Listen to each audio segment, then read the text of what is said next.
Esse é o podcast Cidades Cor-de-Rosa, um programa que discute sobre a desigualdade social e espacial nas cidades. Eu sou César Barros e estarei conversando e desenhando com pessoas das mais diversas formações e atividades. Nesse 7º episódio, converso sobre as possibilidades do turismo cultural com a designer Renata Gamelo, que desenvolve novas alternativas para o turismo local. Renata, você que está sempre com novidades aí, recentemente está implantando um novo sistema de passeio turístico que é justamente tentando levar a população tanto de fora do país como do Brasil e também aqui da região para conhecer um pouco da história, da identidade local e, de certa forma, por ser de bicicleta, expandir um pouco esse olhar. Fala um pouco aí sobre essa experiência que vocês estão recentemente envolvidos. A Laúça Tours, que é o nome do projeto, né? Ela começou muito naturalmente porque eu vim do meio da cultura, né? A formação é design, mas eu sempre transitei no meio cultural. Então, a minha experiência com a cidade sempre foi essa de relação com pessoas, ideias, projetos e a relação da cultura com a cidade, da vida da cidade, da movimentação dela a partir da cultura. E eu comecei a frequentar as reuniões da Associação de Ciclistas, e aí conheci Roderick, que é também um parceiro desse projeto, e ele veio da área do turismo, né? Então ele já fazia, tem um projeto chamado, é tipo um Airbnb de experiências turísticas, que chama Renta Local Friend. Mas com o Roderick, não? Roderick fazia essas experiências em Recife e já usava bicicleta, porque já era o meio de transporte dele e tal. E eu vi também essa possibilidade, porque eu também recebia muitas pessoas nos eventos que eu produzia, nas atividades que eu estava envolvida, e terminava que, involuntariamente, elas viajavam para as suas cidades de volta e diziam, vem um primo meu, vem um amigo meu, guia ele aí. Então, terminava que eu, informalmente, já fazia isso também. E aí a gente resolveu formalizar a ideia e sistematizar, né, em alguns roteiros que apresentasse a cidade, mas não como uma cidade maquiada, né? Aquela cidade bonitinha que é feita para turista ver. Mas, né? Vocês atuam em 3 áreas, né? O centro, aqui, bairro do Recife, Santo Antônio de São José, Olinda, não é isso? Sim. E a parte da Bazia Teimosa e Boa Viagem. Boa Viagem. Como é que se conecta isso nos roteiros de vocês? O roteiro Recife, né, que é o que sai da Segundo Jardim de Boa Viagem. Aí a gente sai de Boa Viagem, que é um dos últimos trechos ali da avenida, né? Que tem ainda uso misto, né? E aí de lá... Sai da praça? Sai da Segundo Jardim de Boa Segundo Viagem. Jardim, certo. Aí a gente vem, vai passando pelo Brasília Teimosa, Recifes, né?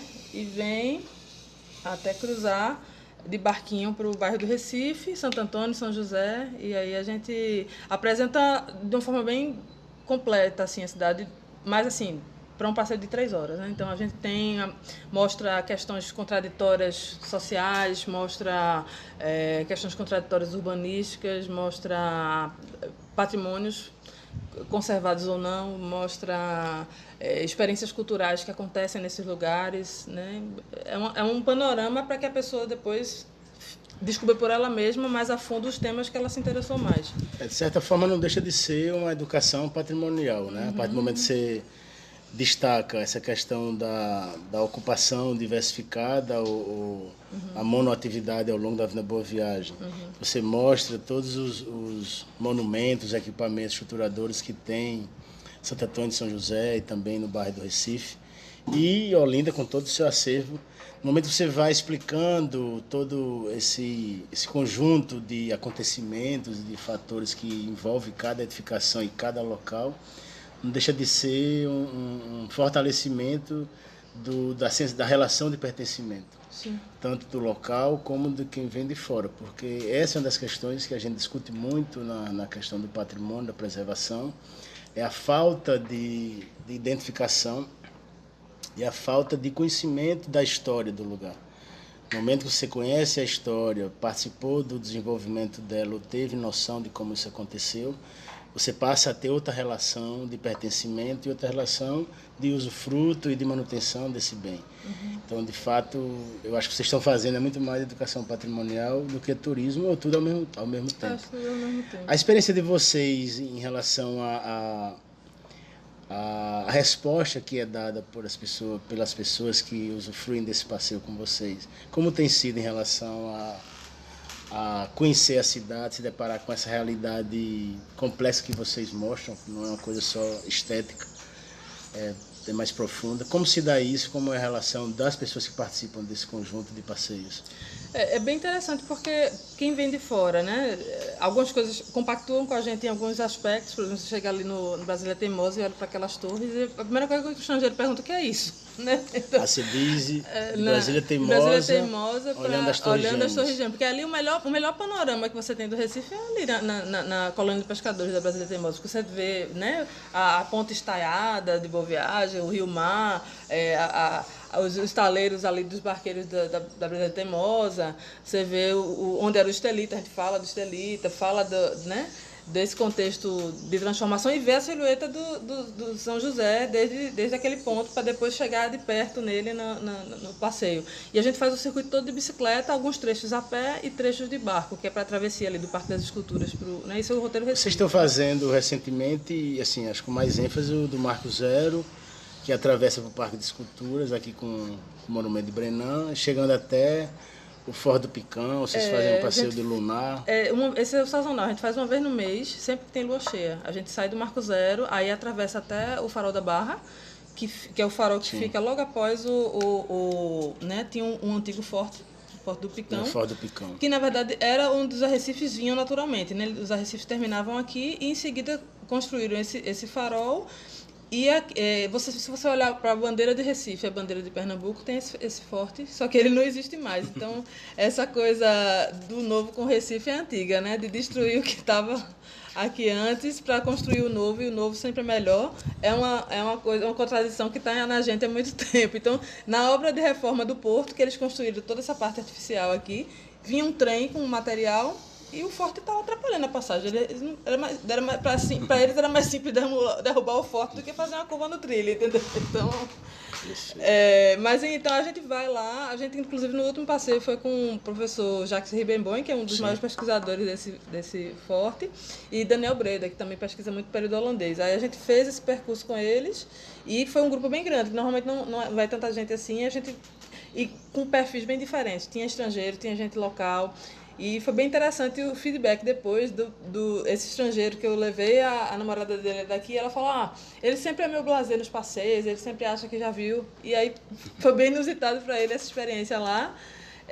E é uma menina daqui de Recife que chegou o tempo todo ficar, isso é perigoso, isso é não sei o quê, né? Porque é um lugar que ela nunca foi dentro da própria cidade, num domingo à tarde, e tinha medo de cair, tinha medo de bicho, tinha medo de ladrão, tinha medo de tanta coisa, mas até chegar à ponta dos arrecifes aqui.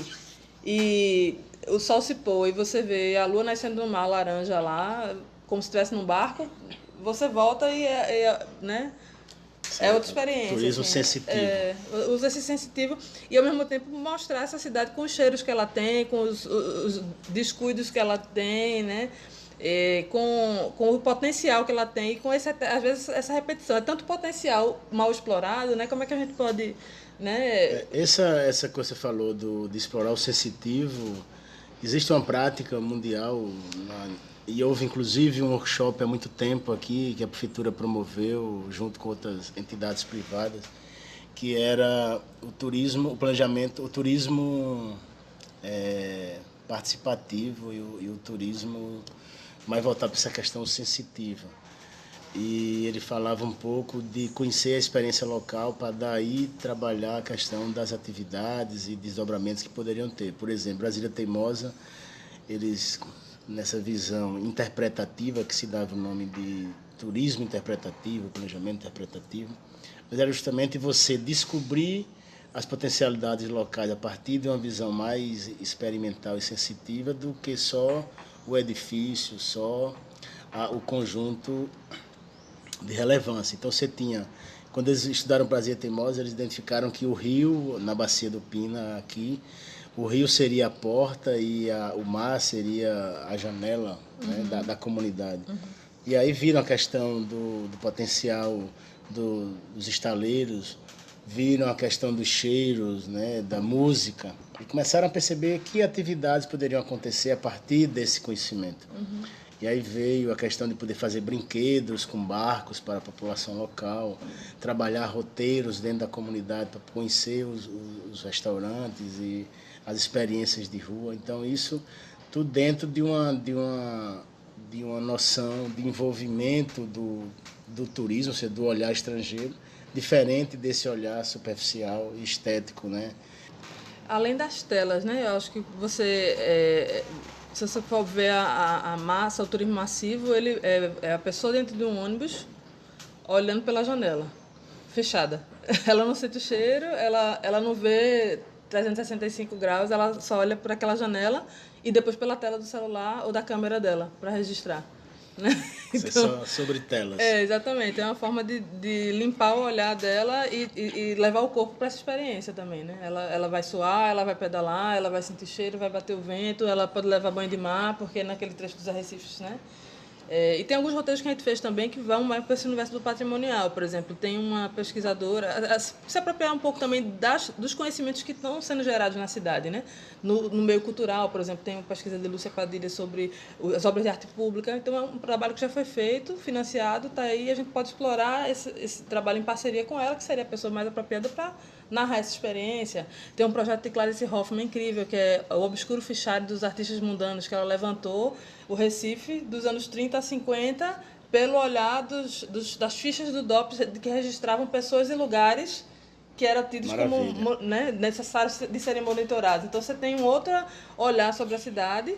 Tem um outro trabalho que é o de Kate Saraiva, que ela pesquisou edifícios de cinemas desativados do Recife, que mapeou a cidade inteira. A gente fez um recorte com ela ali do centro, Rua Nova, Rua da Imperatriz, e concluindo a visita com a visita guiada no São Luís, porque você no São Luís conhece o prédio, mas é um dos últimos cinemas em atividade, mas que você vai eventualmente ver um filme no festival. E o cidadão comum, né? E o turista praticamente não é levado ali, né? De como é que eu quero que aquilo se mantenha ativo, né? Aí a ideia é conhecer, por exemplo, é um dos primeiros edifícios que teve ar-condicionado central, tem os subterrâneos lá para visitar, tem a sala de projeção, sala de montagem, eles têm uma infraestrutura que eles recebiam os projetistas de fora, eles têm um quarto lá para receber esse cara. Então tem lugares que você nem o morador conhece Sim, histórias né? escondidas. Histórias escondidas ali, né? Houve um projeto aqui em Recife que envolvia a cidade do Recife, a cidade de Olinda, o governo do estado e o governo federal, chamado Complexo Turístico Cultural Recife-Olinda. E eu me lembro bem que houve nas várias discussões sobre o tipo de turismo a ser explorado, se falava muito de 3 tipos de turismo. O turismo dos 3 S, né, que é o Sans e Sex, que é um turismo de passagem, como eles colocam. O turismo dos grandes eventos, que aí você tem os campeonatos de golfe, de tênis, né, hipismo. E tem o turismo cultural, que é esse de visitar museus, sítios históricos, entre outros. E falavam justamente da sustentabilidade de cada um, que o primeiro dos 3 S deixava uma renda per capita, ou seja, o que deixava para o local em torno de $100 ou mais um pouco. O de eventos na outra esfera, que chegava a mais de $1.500 por pessoa, mas tinha esse turismo cultural que ele, apesar de nem ser tão pouco, nem tão muito, que era em torno de $400, mas ele é o turismo que sustenta o ano inteiro, que dá margem a ter agenda permanente, apesar da sazonalidade de alguns eventos. Eu acho que esse talvez seja o futuro. Vocês, nessa ótica de trabalhar, explorar esse tipo de turismo cultural, vocês pretendem ampliar para as outras áreas da cidade ou vão se limitar a essas áreas históricas? Ou pretendem expandir para centros secundários ou afins? Não, a ideia é expandir. A gente também, como a gente depende muito também do sistema de bicicletas, a gente não tem uma frota de bicicletas, então a gente transita muito onde tem estações. Explica um pouco como essa questão da relação do projeto de vocês e das bicicletas, que vocês não usam bicicletas particulares próprias, e sim se chama de bike compartilhadas. A gente acho que foi a primeira experiência no Brasil de turismo com bicicleta, sem bicicleta própria. A gente trabalha com as bikes compartilhadas. É um sistema que já existe na cidade e como a ideia também é trazer esse senso de pertencimento para quem usa, então a gente explica como funciona o sistema. Então para eles é interessante também que a gente está divulgando o sistema, tanto para o morador como para o turista, né? E aí ele é operado por uma empresa chamada Tembici, que opera em várias cidades do Brasil. Ela comprou a Samba, que era um projeto que uma empresa daqui operava antes. E aí a gente sai de estações deles e conta com a logística deles. Por exemplo, eu preciso que na estação que eu vou sair tem um número de bicicletas que eu preciso na hora da saída e preciso de vagas na estação que eu vou colocar as Agora, bicicletas no final. o uso único das bicicletas de compartilhamento não gera um pouco uma segregação desse turismo ofertado por vocês, que, por exemplo, as bicicletas compartilhadas não atingem outras regiões da cidade mais periféricas, tipo Cajueiro Seco, Casa Amarela talvez, mas os morros como um todo. Então, assim, esse produto ofertado não se limita a um grupo mais fechado, mais elitista? Como você vê isso? Não, eu acho que assim, também tem um raio de escopo que a gente daria conta, né? Hoje só somos 2 pessoas, então Sim. também não vamos colocar a conveniência da escala humana de dar conta desses percursos, né? E ao mesmo tempo tem alguns roteiros que a gente quer fazer de barco, só barco, outros que a gente quer fazer a pé, combinando modais. Então, não necessariamente, por exemplo, a gente está desenhando com o Daniel Breda um roteiro do período holandês. A gente tem uma parte que são 3 horas, que é só por terra, de bicicleta e a pé. E tem um trecho que a gente vai sair de barco do Marco Zero, passa no Forte do Buraco. Do Forte do Buraco a gente vai para um Milagre de barco, desce nos Milagres, faz o percurso a pé e pega a bicicleta para voltar. Então, é um raio até de distância. Não falo a questão territorial, não digo só a abrangência dos circuitos. Certo. Eu falo da possibilidade de usufruir desse tipo de produto. Que, por exemplo, a gente tem uma máxima aqui no turismo local da metrópole, que é o seguinte: os turistas chegam de navio ou de avião, qualquer que seja a forma de transporte, mas eles já têm todo um circuito fechado, onde eles visitam o bairro do Recife, visitam as 3, 4 casas de artesanato, visitam a Torre Malakoff, o Marco Zero, o Centro de Artesanato. Depois vão até Olinda, veem o sítio histórico, comem 2 tapiocas, vão até Itamaracá, ver o Forte Orange, às vezes, o Vila Velha, e depois vão para Porto de Galinha e passam uma semana, ou seja, não mais voltam na cidade. Então isso é um tipo de turismo muito fechado e que ele é até desconhecido por parte da população. Aí eu vejo vocês ofertando um outro produto mais acessível, mais abrangente, com outra pegada, mas ainda estou percebendo que ele ainda é um pouco limitado. Vocês têm a intenção, está entendendo o que eu estou falando? No sentido de que outras pessoas de menor poder aquisitivo possam usufruir desse produto maravilhoso. Sim. A gente estava rascunhando com um menino do Bode alguns roteiros focados em temas, como grafite. Quem era a galera que mais entendia de grafite? A galera que mobiliza isso da própria comunidade. Então, e o Bode está bem próximo, que a gente pode rascunhar roteiros que possam ser executados pela galera da comunidade também. Então, a ideia é expandir, de certa forma, e para experiências, às vezes, dentro do mesmo raio geográfico, com outro olhar. Por exemplo, a gente pensou em fazer uma experiência no centro só olhando as vistas do alto e edifícios. Sei lá, entra no AIP, entra no JK... Passa por 3 prédios, é um roteiro curto, talvez nem precise de bicicleta para fazer, e conclui com uma experiência na casa de um compositor pernambucano ouvindo uma música autoral inédita. Então, assim, são coisas... Mas eu ainda acho que está muito erudito. Ainda tá? Não, o que eu vejo é o seguinte: você falou uma coisa massa aqui, essa coisa dos moradores fazendo o percurso como o Bode. E eu bateu essa coisa agora, que é justamente... Tem uma máxima entre os urbanistas em Recife, que você nunca está mais... Antes era 2.500 metros, 2.000, agora não tá mais de... Você nunca está a mais de 1.500 metros de uma favela. Sim. Então você tem aqui o Bode, você tem aqui Brasília Teimosa, você tem aqui Deus, Cantamoça, né, você tem a Ilha de Deus, está mais para cá, mas eu digo assim, nesse circuito de vocês, você tem um conjunto de favelas, como você tem aqui o Pilar, você tem aqui Milagres, como você falou há pouco tempo, tem V8, V9, então assim... Tem Santa Amaro, mais aqui. Então, o que eu percebo é que nessa ideia de você ter essa conjuntura, não só territorial, mas de abordagem cultural, a possibilidade de incluir essas áreas de favela é muito interessante. Sim. E não deixa de estar dentro do escopo de vocês. Sim. Não, eu acho muito importante você trazer, assim, quando tu fala da coisa do turismo cultural como mais sustentável, para mim faz todo sentido, porque a gente, se dependesse de outras formas de turismo que demandassem uma infraestrutura, por exemplo, turismo de esportes, a gente poderia ter muito mais fluxo desse tipo de turismo. Por exemplo, se as estradas que levam para as praias tivessem uma ciclovia do lado, quanto eu não ia fomentar, né, de negócios, de serviços, de hospedagem, de alimentação, de concerto de bicicleta, de campeonato de triatlon que eu atrairia para cá. Então, assim, mas eu dependo de uma infraestrutura que né, não depende só da gente. Então, se você trabalha com o turismo, que depende muito mais de conexão entre pessoas, você tem muito mais liberdade para experimentar e para desbravar esse potencial sem aguardar tanto a infraestrutura pública. Né? Não, e o legal também, quando eu falo de inserir essa questão das áreas carentes, é mais porque você tem o desconhecimento, não só do turista, como do cidadão local, de que, por exemplo, aqui em Santo Antônio de São José você chega a ter mais de 15 igrejas barrocas, aí, ecléticas, entre outras, como também essas comunidades. Você conhecer Brasília Teimosa é tão fantástico quanto você conhecer o sítio histórico de Olinda ou os monumentos às igrejas e todos os pátios que tem aqui em Santo Antônio de São José. Né? Mas é isso aí, Renata. Foi um prazer ter você aqui conosco. Massa, vamos voltar a conversar. E sucesso nessa empreitada aí. Quero participar em breve junto com vocês. Massa, obrigadão. Foi um prazer também. Valeu. Até a próxima.